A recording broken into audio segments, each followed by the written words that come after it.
ನಮಸ್ಕಾರ ಸ್ನೇಹಿತರೆ, ನೀವು ಹಣೆಬರವನ್ನು ನಂಬುತ್ತೀರಾ? ವಿಧಿಬರಹ ನಿಜವಾ?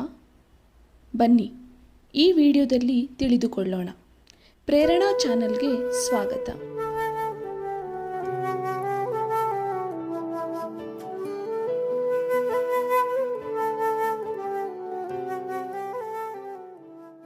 ಅದೃಷ್ಟವೋ ಅದೃಷ್ಟ, ಅವರು ಕೋರಿದ ಬೆಟ್ಟದ ಮೇಲೆಯೇ ಮಳೆಯಾಗುತ್ತದೆ.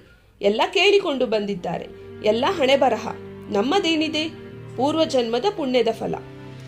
ಏನಾದರೂ ಅಪಘಾತದಿಂದ ಅದೃಷ್ಟವಶಾತ್ ಪಾರಾದರೆ ನೀವು ಯಾವುದೋ ಜನ್ಮದಲ್ಲಿ ಮಾಡಿದ ಪುಣ್ಯದ ಫಲ.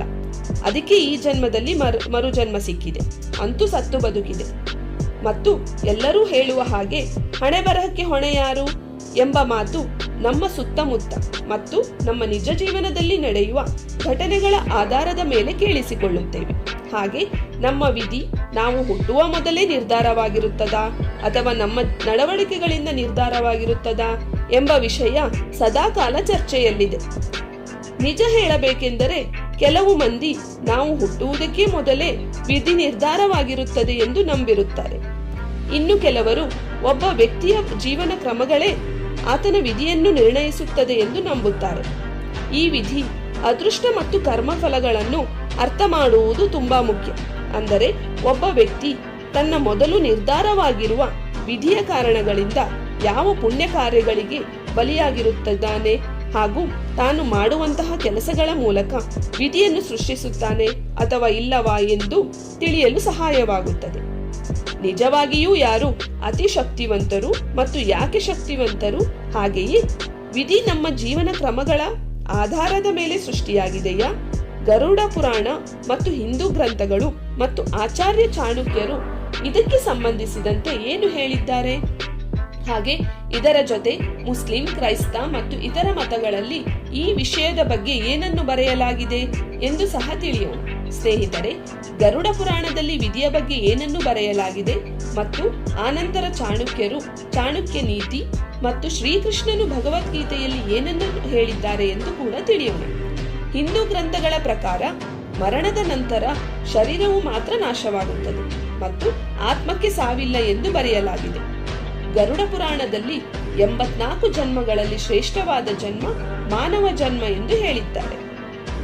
ಮನುಷ್ಯ ಕರ್ಮಗಳ ಆಧಾರದ ಮೇಲೆ ತನ್ನ ಮರಣದ ನಂತರ ಜೀವನವನ್ನು ಪಡೆಯುತ್ತಾನೆ.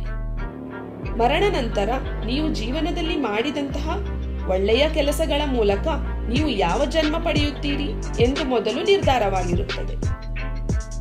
ಗರುಡ ಪುರಾಣದ ಪ್ರಕಾರ ಯಾವ ವ್ಯಕ್ತಿಯು ಧರ್ಮ, ವೇದ, ಪುರಾಣಗಳಂತಹ ಮತಗ್ರಂಥಗಳನ್ನು ಅವಮಾನಿಸಿ ಹಾಗೆಯೇ ದೇವರ ಮೇಲೆ ಪೂರ್ತಿ ವಿಶ್ವಾಸವಿಡುವುದಿಲ್ಲವೋ ಅಂತಹ ನಾಸ್ತಿಕನು ನಂತರ, ಅಂದರೆ ತನ್ನ ಮುಂದಿನ ಜನ್ಮದಲ್ಲಿ ನಾಯಿ ಜನ್ಮವೆತ್ತುತ್ತಾನೆ ಎಂದು ಗರುಡ ಪುರಾಣದಲ್ಲಿ ಹೇಳಲಾಗಿದೆ.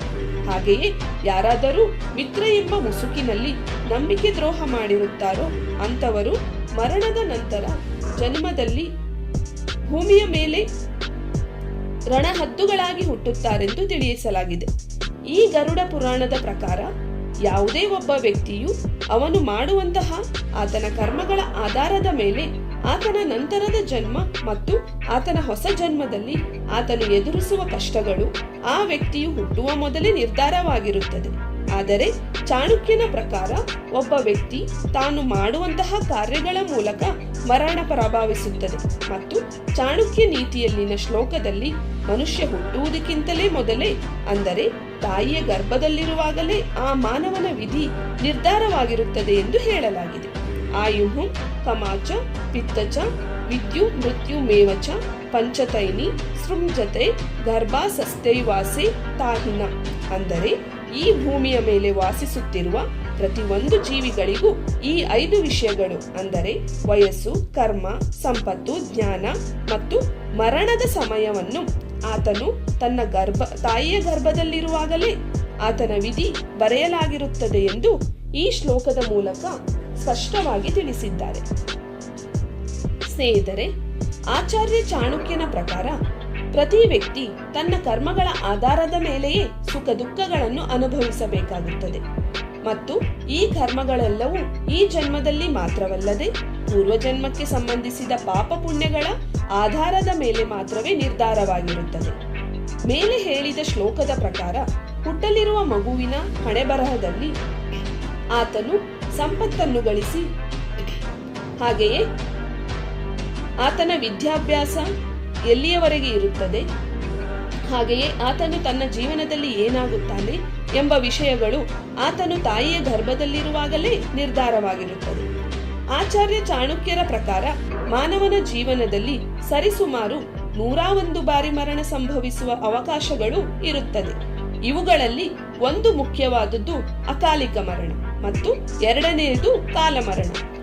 ಅಕಾಲ ಮರಣ ಕರ್ಮಗಳ ಮೂಲಕ ಮತ್ತು ಸುಖ ಸಂತೋಷಗಳಿಂದ ಬದಲಾಯಿಸಬಹುದು, ಆದರೆ ಕಾಲ ಮೃತ್ಯು ಬದಲಾಗುವುದಿಲ್ಲ. ಇದರ ಬಗ್ಗೆ ಶ್ರೀಕೃಷ್ಣನು ಭಗವದ್ಗೀತೆಯಲ್ಲಿ ಏನು ಹೇಳಿದ್ದಾರೆ ಎಂದು ಈಗ ತಿಳಿಯೋಣ. ಸ್ನೇಹಿತರೆ, ಮಾನವನ ವಿಧಿಯನ್ನು ಯಾವುದು ನಿರ್ಣಯಿಸುತ್ತದೆ ಎಂದು ಹೇಳಲಾಗಿದೆ. ಇದಕ್ಕೆ ಒಂದು ಉದಾಹರಣೆ ಎಂದರೆ, ಕಂಸನು ಭವಿಷ್ಯವಾಣಿಯ ಬಗ್ಗೆ ಮೊದಲೇ ತಿಳಿದುಕೊಂಡು ಶ್ರೀಕೃಷ್ಣನನ್ನು ಕೊಲ್ಲಬೇಕೆಂದು ಅಂದುಕೊಳ್ಳುತ್ತಾನೆ. ಕೊನೆಗೆ ತನ್ನ ವಿಧಿ ಪ್ರಕಾರವೇ ಕೃಷ್ಣನ ತಾಯಿಯ ದೇವಕಿಯ 8ನೇ ಗರ್ಭದಲ್ಲಿರುವ ಶ್ರೀಕೃಷ್ಣನ ಜನ್ಮದಿಂದಲೇ ಕಂಸನು ಕೊಲ್ಲಲ್ಪಟ್ಟನು. ಒಂದು ವೇಳೆ ಕಂಸನು ವಿಧಿಯಿಂದ ತಪ್ಪಿಸಿಕೊಳ್ಳಲು ಅಧರ್ಮದ ದಾರಿ ಬಿಟ್ಟು ಧರ್ಮ ಮಾರ್ಗದಲ್ಲಿ ನಡೆದಿದ್ದರೆ ಆ ದೇವರು ಕಂಸನಿಗೆ ಪ್ರಸಾದಿತ ಅವಕಾಶ ಕೊಡುತ್ತಿದ್ದನು.